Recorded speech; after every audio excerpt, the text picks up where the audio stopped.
कुरान पाक सारे कायनात की सबसे बेहतर किताब है, जिसे अल्लाह ताला ने सारी इंसानियत के लिए पैगाम बनाकर भेजा। कुरान की हर बात सच्ची है, जिसे वक्त के साथ साथ और रिसर्च के दौरान साबित भी किया गया है।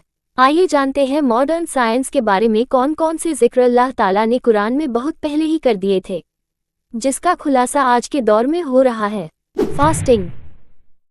एक मुसलमान पर रमज़ान के रोज़े फ़र्ज है, लेकिन किसी शख्स का जिस्म अगर कमज़ोरी को पहुंच जाए, या वो सफ़र में हो, या वो बीमारी की हालत में हो, या कोई औरत हामिला या बच्चे को दूध पिलाने वाली माँ हो और वो रोज़ा ना रख पाए, तो अल्लाह ने उन्हें छूट दी है कि वो या तो सेहतयाब होने के बाद रोज़े की गिनती पूरी कर ले या एक मिस्कीन को खाना खिला दे। लेकिन फिर भी रोज़े को सबसे बेहतर माना गया है। कुरान की सूरह अल-बकरा की आयत 184 में की गिने चुने दिनों में रोज़ा है। जो बीमार हो या सफ़र में हो, वह बाद में रोज़ा रख सकता है, और जो रोज़ा नहीं रख सकता, वह एक गरीब को खाना खिला दे। लेकिन अगर तुम रोज़ा रखो तो ये तुम्हारे लिए बेहतर है, अगर तुम समझो। साइंस के मुताबिक भी रोज़ा रखना फ़ायदेमंद माना गया है। जापान के साइंटिस्ट योशिनोरी ओसुमी, जिन्हें 2016 में नोबेल अवार्ड मिला, उन्होंने एक प्रक्रिया की खोज की जिसे कहा जाता है ऑटोफेजी, यानी खुद को खाने का प्रोसेस। जब हम लंबे वक्त तक खाना नहीं खाते यानी रोज़ा रखते हैं, तो हमारा जिस्म अपनी पुरानी बेकार सेल्स को तोड़कर उन्हें एनर्जी में बदल देता है। ये जिस्म की सफाई और मरम्मत का काम है, जिससे पुराने और खराब सेल्स खत्म होते हैं।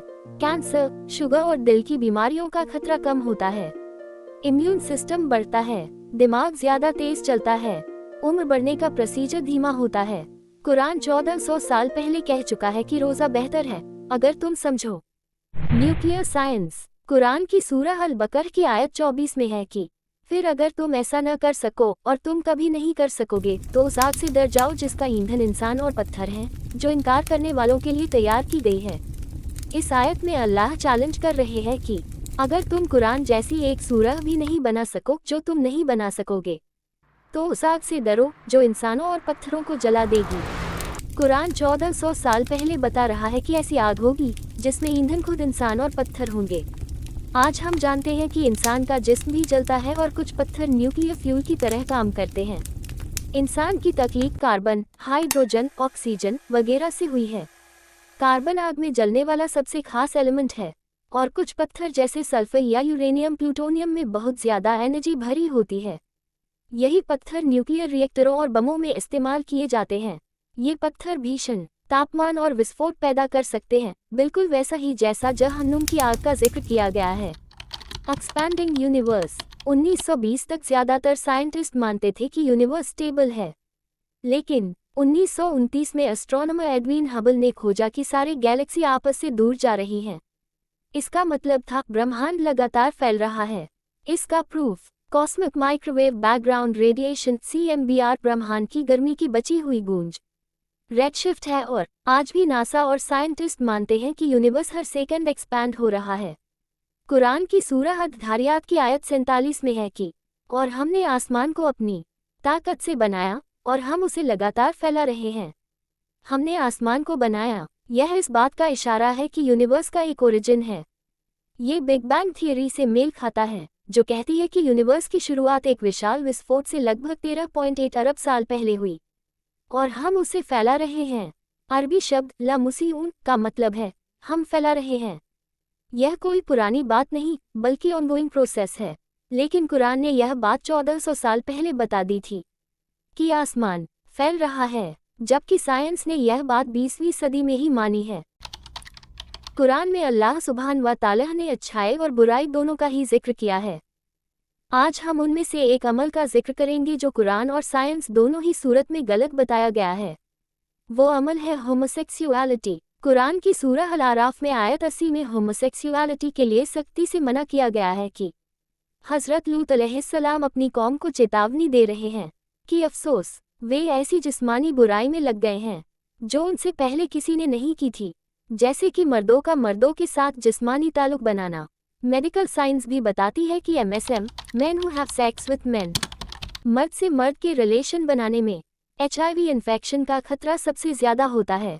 इसके अलावा सेक्सुअली ट्रांसमिटेड डिजीज़ेस जैसे कि सिफिलिस, गोनोरिया, हपीज, वगैरह भी होमोसेक्सुअल रिलेशनशिप्स में बिना सुरक्षा के तेजी से फैलते हैं।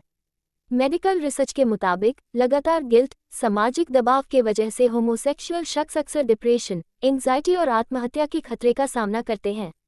कुरान एंड साइंस दोनों में ही होमोसेक्सुअलिटी के लिए मनाही है।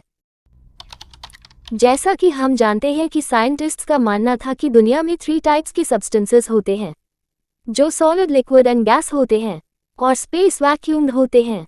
लेकिन 1879 में विलियम क्रुक्स ने कैथोड रे ट्यूब पर काम किया। इसमें जब गैस का दबाव बहुत कम कर दिया गया और इलेक्ट्रिक करंट भेजा गया तो उन्होंने एक अजीब चमक देखी। उन्होंने इसे फोर्थ स्टेट ऑफ मैटर कहा, यानी प्लाज्मा। तो पता चला कि सॉलिड, लिक्विड एंड गैस के बाद एक फोर्थ स्टेज भी होती है जो चार्ज पार्टिकल्स जैसे इलेक्ट्रॉन और आयन से बनी होती है, जिसे हम प्लाज्मा कहते हैं। ये स्पेस में सबसे ज्यादा मात्रा में पाया जाता है, जैसे कि तारों, सूरज, बिजली की चमक और गैलेक्सी में। इसके अलावा हमारी बॉडी में भी 55% प्लाज्मा पाया जाता है।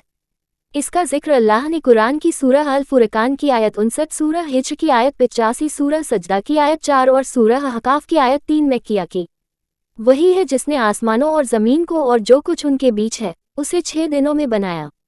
कुरान की ये आयतें दुनिया की बनावट में प्लाज्मा की मौजूदगी का इशारा देती हैं, जिसमें वो एनर्जी की बात करती हैं। यूनिवर्स का 99% हिस्सा प्लाज्मा से बना है। यह एक कुदरत का ताज़ा नमूना है। बेशक अल्लाह ताला हर बात पर कादिर है और कुरान में अल्लाह ने हर बात का जिक्र खोलकर बयान किया है, जिसे समझने वालों के लिए निशानी बनाकर भेजा है। लेकिन अफसोस, फिर भी ना समझने वाले नहीं समझते।